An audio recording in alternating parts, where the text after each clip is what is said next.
नमस्कार दोस्तों, स्वागत है आपका एक और नई वीडियो में। तो आज की वीडियो में हम देखेंगे कक्षा 12 केमिस्ट्री की कुछ महत्वपूर्ण अभिक्रियाएं। जैसे यहाँ पर लिखा हुआ है महत्वपूर्ण रिएक्शन यानी इंपॉर्टेंट रिएक्शन। सबसे पहली जो हमारी महत्वपूर्ण अभिक्रिया है एल्डोल संघनन। यहाँ पर आप देख सकते हैं ये जो एल्डोल संघनन अभिक्रिया है कितनी बार एग्जाम में पूछा हुआ है। 24, 23, 22, 21, 20, 19, 15, 13, 11 यानी 11 से लेकर 24 तक। कई बार ये लगातार पूछा हुआ है, कई बार 1-2 साल का गैप है, लेकिन बहुत ही ज़्यादा बार पूछा हुआ है, इसलिए वेरी वेरी इंपॉर्टेंट है। तो इसको हम बारीकी से समझेंगे। और दूसरा है इटार्ड अभिक्रिया, ये भी कई बार पूछा हुआ है। 2024 में पूछा हुआ है। जीएफ जो सेट बना था 23, 20, 19, 14, 12, 11 और 10, कई बार ये भी पूछा हुआ है। उसके बाद में वुड्स अभिक्रिया है, ठीक है। वुड्स अभिक्रिया, इससे पहले हमने इसका पार्ट 1 लिया था जिसमें हमने बताया था कि 3 महत्वपूर्ण जो अभिक्रियाएं थी उनके बारे में। अगर आपने पार्ट 1 नहीं देखा है तो लिंक नीचे डिस्क्रिप्शन में है, वहां से जाकर आप देख सकते हैं। तो चलिए आज की जो महत्वपूर्ण अभिक्रियाएं हैं उनके बारे में हम समझ लेते हैं। चलिए सबसे पहले हम समझ लेते हैं एल्डोल संघनन अभिक्रिया क्या है। देखिए, आप बारीकी से अगर ध्यान पूर्वक समझते चलेंगे तो वीडियो में ही क्लियर हो जाएगा किस तरीके से आपको बोर्ड एग्जाम में लिखना है, सब कुछ समझ में आ जाएगा। तो देखिए, एल्डोल संघनन अभिक्रिया में हम कार्बोनिल यौगिक लेते हैं, लेकिन वो कार्बोनिल यौगिक लेते हैं जिनके पास अल्फा हाइड्रोजन होता है। तो हमें वो कार्बोनिल यौगिक लेने हैं जिनके पास अल्फा हाइड्रोजन परमाणु होता है। तो यहाँ पर मैंने लिखा है वे कार्बोनिल यौगिक जिनके पास अल्फा हाइड्रोजन परमाणु होता है, ठीक है। सोडियम हाइड्रोक्साइड या बेरियम हाइड्रोक्साइड आदि के तन विलयन की उपस्थिति में, ठीक है, यानी सोडियम हाइड्रोक्साइड और बेरियम हाइड्रोक्साइड जो विलयन लेंगे वो कैसा विलयन लेंगे, तन विलयन लेंगे। इनकी उपस्थिति में किसको संघनित कराएंगे, कार्बोनिल यौगिक को संघनित कराएंगे, फिर हमें क्या मिलेगा, एल्डोल मिलेगा, ठीक है। यानी जो कार्बोनिल यौगिक हैं सोडियम हाइड्रोक्साइड, बेरियम हाइड्रोक्साइड आदि के तन विलयन की उपस्थिति में संघनित होकर एल्डोल बनाते हैं, और यही अभिक्रिया क्या कहलाती है, एल्डोल संघनन अभिक्रिया कहलाती है। तो उम्मीद करता हूं आपको ये समझ में आ गया होगा। अगर नहीं समझ में आया फिर से एक बार पढ़ लेना, और यहाँ पर मैं एग्जाम्पल से आपको समझाऊंगा, समझ में आ जाएगा। चलिए देखते हैं भाई एग्जाम्पल इसका क्या है। देखिए एग्जाम्पल में हम ले लेते हैं भाई, जैसे हमने लिया CH3CHO, इसे आप बोल सकते हैं एसिटल्डिहाइड, या तो फिर हम ऐसे सामान्य नेम में बोल सकते हैं, जैसे IUPAC नेम में इथेनॉल भी बोल सकते हैं। फिर इसी का 1 मोल और ले लेना है, ठीक है। ये क्या लिख दिया जी, इसका 1 मोल और ले लेना है, हमने भाई ले लिया CH3CHO ले लिया।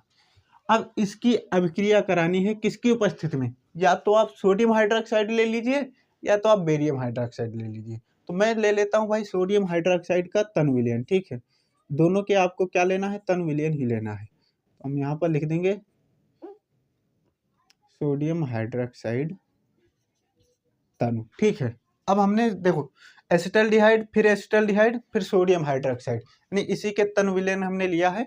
फिर इसकी जब अभिक्रिया कराएंगे तो हमको मिलेगा CH3CHOH और CH3CHO, ये हमको मिल जाएगा। आप इसको ये भी बोल सकते हैं 3 हाइड्रोक्सी ब्यूटेनॉल। इधर से जब आप काउंट करेंगे तो आपको सब समझ में आ जाएगा, 3 हाइड्रोक्सी ब्यूटेनॉल, ठीक है। अब इसके बाद में या तो आप इसको ऐसे भी बोल सकते हैं जिस तरीके से आपने यहाँ पर लिखा है अभिक्रिया में एल्डोल है ये। तो हम चलिए इसका थोड़ा नामांकन कर देते हैं। देखिए ये क्या है हमारा, एसिटल्डिहाइड या इथेनॉल हम इसको बोल सकते हैं, ठीक है। ऐसे इथेनॉल, ये भी क्या है हमारा, इथेनॉल, इथेनल, और ये भी हमारा इथेनॉल है। ये जब सोडियम हाइड्रोक्साइड के तन विलयन से अभिक्रिया किया तो ये क्या बना लिया, एल्डोल बना लिया।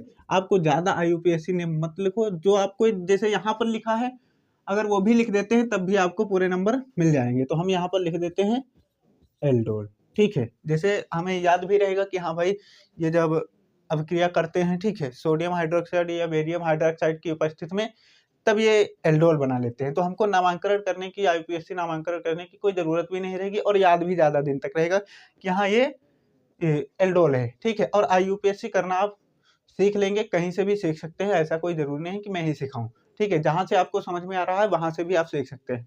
तो चलिए एक बार फिर से हम पढ़ लेते हैं ताकि आपको पूरा सब कुछ क्लियर हो जाए। देखिए, वे कार्बोनिल यौगिक जिनके पास अल्फा हाइड्रोजन परमाणु होता है, ठीक है, सोडियम हाइड्रोक्साइड या बेरियम हाइड्रोक्साइड आदि के तन विलयन की उपस्थिति में संघनित होकर एल्डोल बनाते हैं, ठीक है। और यह अभिक्रिया एल्डोल संघनन कहलाती है। ये हमने लिया एसिटल्डिहाइड, ठीक है, और ये भी एसिटल्डिहाइड, ये सोडियम हाइड्रोक्साइड के तन विलयन से अभिक्रिया किया तो ये हमें क्या मिल गया, एल्डोल मिल गया। तो उम्मीद करता हूँ ये एल्डोल संघनन अभिक्रिया आपको समझ में आ गई होगी। चलिए अब हम समझ लेते हैं इटार्ड अभिक्रिया क्या है, बारीकी से इसको समझना है। देखिए इटार्ड अभिक्रिया में जब CH2 का मतलब है कार्बन डाइसल्फाइड और CCl4 का मतलब है कार्बन टेट्रा क्लोराइड, तो ये बारीकी से आपको दोनों का नाम याद रखना है। CH2 यानी कार्बन डाइसल्फाइड और CCl4 कार्बन टेट्रा क्लोराइड। तो जब कार्बन डाइसल्फाइड या कार्बन टेट्रा क्लोराइड, ठीक है, में क्रोमिल क्लोराइड द्वारा टोलुइन का ऑक्सीकरण होकर बेंजिल्डिहाइड बनता है तो यह अभिक्रिया इटार्ड अभिक्रिया कहलाती है। अब इसमें कई चीजें हैं जो हमको नहीं पता होंगी, जैसे क्रोमिल क्लोराइड, तो अगर नहीं पता है तो मैं बता देता हूँ, CrO2, ठीक है, और CCl2, ठीक है, CCl2 ये क्या है, क्रोमिल क्लोराइड है। अब उसके बाद में देख लेते हैं टोलुइन क्या है, क्योंकि हमें इसमें अभिक्रिया में दिखाना पड़ेगा भाई टोलुइन को। देखिए जब भी आपको दिख जाए बेंजीन के ऊपर, ये हमने बेंजीन बना लिया है, अब बेंजीन के ऊपर जब भी आपको दिख जाए CH3 तो यही क्या है, यही है टोलुइन, ठीक है, यही क्या है, टोलुइन है। अब फिर ये इसमें उपस्थित यानी इसके द्वारा टोलुइन का जब ऑक्सीकरण होता है तो बेंजल्डिहाइड बनता है। तो बेंजल्डिहाइड क्या है इसको भी देख लेते हैं। देखिए बेंजल्डिहाइड होता है, बेंजीन लेंगे भाई, कौन से टाइप का बेंजीन है, झोपड़पट्टी बन गया क्या, थोड़ा टेढ़वा है। अब इस पे हम क्या लगा देंगे, CHO, ये हो जाएगा बेंजल्डिहाइड, ठीक है। ये जब भी बेंजीन पर CHO लगा हो तो ये बेंजल्डिहाइड है, और जब भी बेंजीन पर CH3 लगा हो तब ये हो जाएगा, ये टोलुइन हो जाएगा। और जब आपको ये दिख जाए बेंजीन पर OH लगा हुआ, ठीक है, OH, तो ये फिनोल होता है, ठीक है, ये क्या होता है, फिनोल, ये फिनोल है, ये टोलुइन है, ये बेंजल्डिहाइड है। अब चलिए हम अभिक्रिया देख लेते हैं क्या है, ठीक है, इसको मिटा देता हूं मैं। चलिए अब हम समझ लेते हैं जो इटार्ड अभिक्रिया है इसका रासायनिक समीकरण कैसे देंगे, यानी जो उदाहरण में हमको लिखना होता है रासायनिक समीकरण उसको किस तरीके से हम लिखेंगे। तो सबसे पहले हमें जरूरत पड़ेगी टोलुइन की, क्योंकि टोलुइन का ऑक्सीकरण करा रहे हैं। आपको पता होगा बेंजीन के ऊपर अगर CH3 लगा है तो वही क्या है, टोलुइन है। तो हम यहाँ पर बेंजीन ले लेते हैं, इसके ऊपर क्या लगा देना है, CH3 लगा दिए। अब लगा दिए CH3, अब इसकी जो है इसको ऑक्सीकरण कराना है, किसकी उपस्थिति में, कार्बन डाइसल्फाइड ले लेना है। या तो देखिए आप जब लेंगे तो या तो ये ले लेंगे या तो ये लेंगे, फिर उसके बाद में क्रोमिल क्लोराइड लेंगे। तो हम ले लेते हैं भाई, इसको ले लेते हैं या इसी को ले लें, चलो CH2 हमने ले लिया, ठीक है, यानी कार्बन डाइसल्फाइड ले लिया। अब इसके नीचे लिखेंगे ये कार्बन जो क्रोमिल क्लोराइड को, ठीक है, तो यहाँ पर लिख देते हैं क्रोमिल क्लोराइड, ठीक है, ये क्रोमिल क्लोराइड हो गया। अब ये क्या है, कार्बन डाइसल्फाइड, और ये टोलुइन।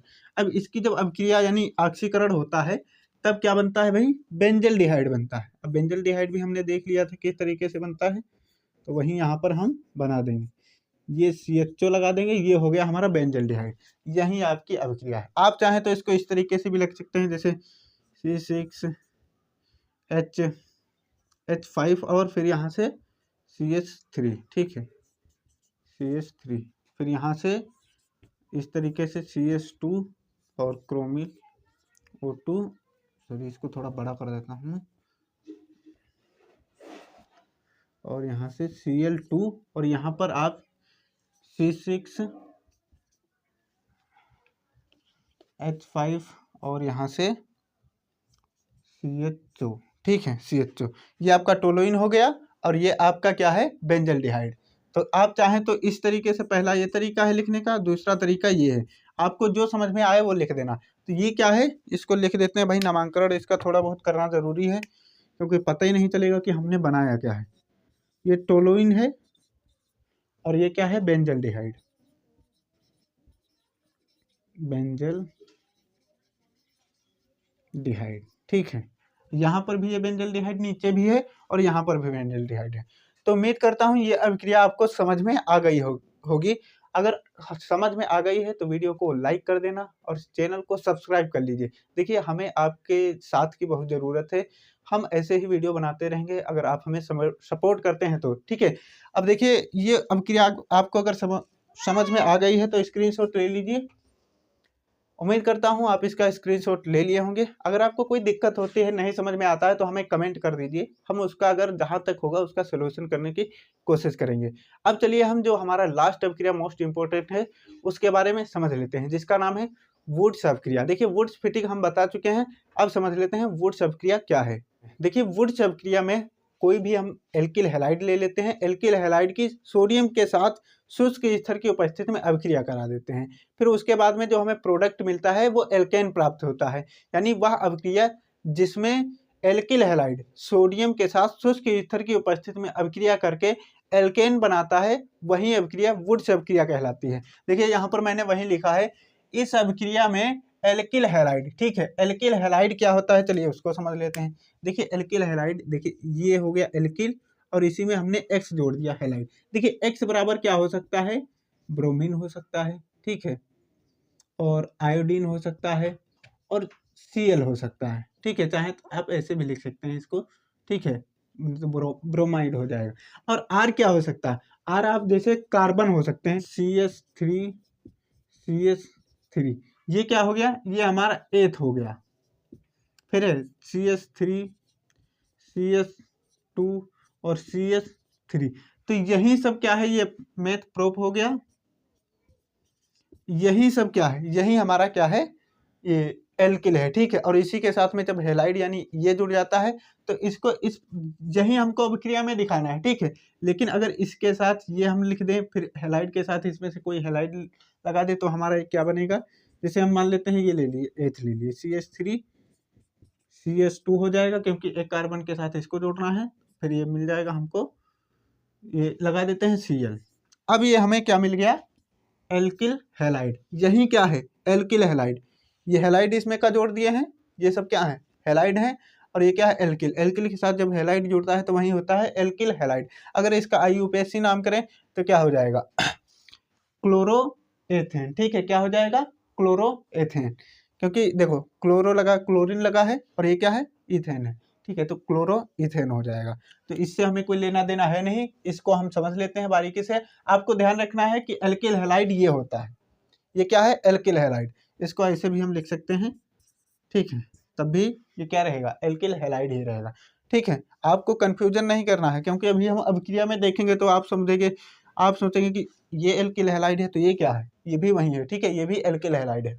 फिर ये सोडियम है, सोडियम तो आपको सबको पता ही है क्या ये है, ये Na क्या है, सोडियम है। शुष्क ईथर की उपस्थिति में अभिक्रिया करके क्या बनाता है, सम संख्या वाला एल्केन बनाता है। एल्केन क्या होता है, देखिए जैसे R यही क्या है, एल्केन है, ठीक है, यही क्या है, एल्केन। चलिए अब हम समझ लेते हैं वुड्स अभिक्रिया को रासायनिक समीकरण द्वारा कैसे दर्शाते हैं। देखिए इसके लिए हम सबसे पहले एक एग्जाम्पल यहाँ पर लेते हैं। देखिए सबसे पहले क्या, इसी तरीके से आपको लिखना भी रहेगा, ठीक है।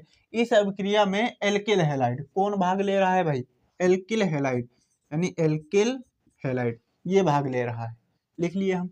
अब फिर किसके साथ अभिक्रिया हो रही है, सोडियम के साथ।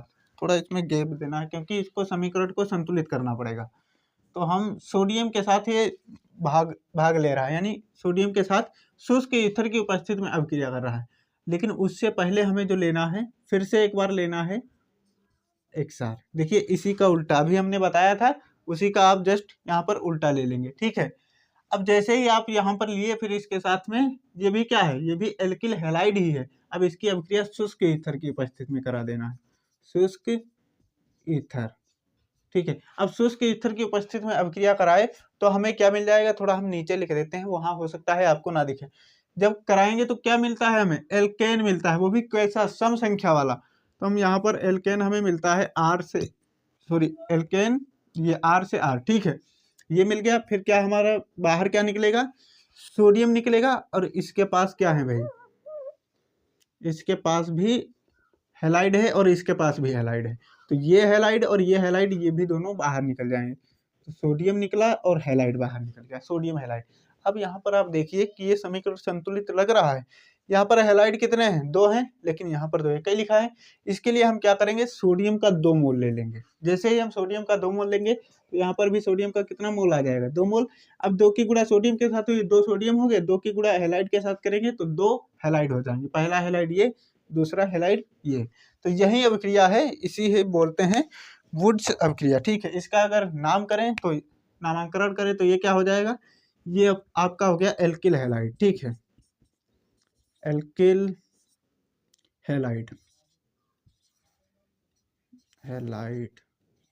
ठीक है। और ये आपका क्या है भाई, ये एल्केन है, एल्केन, ठीक है। तो यही आपकी वुड्स अभिक्रिया है। उम्मीद करता हूँ ये अभिक्रिया आपको समझ में आ गई होगी। अगर ये अभिक्रिया आपको समझ में आई है तो चैनल को सब्सक्राइब कर लीजिए। दोस्तों के साथ अगर शेयर करना चाहते हैं तो कर दीजिए, क्योंकि अभी हमें आपके बहुत सपोर्ट की ज़रूरत है। मिलते हैं कोई नई वीडियो में, तब तक के लिए लाइक शेयर और सब्सक्राइब कर देना। जय हिंद।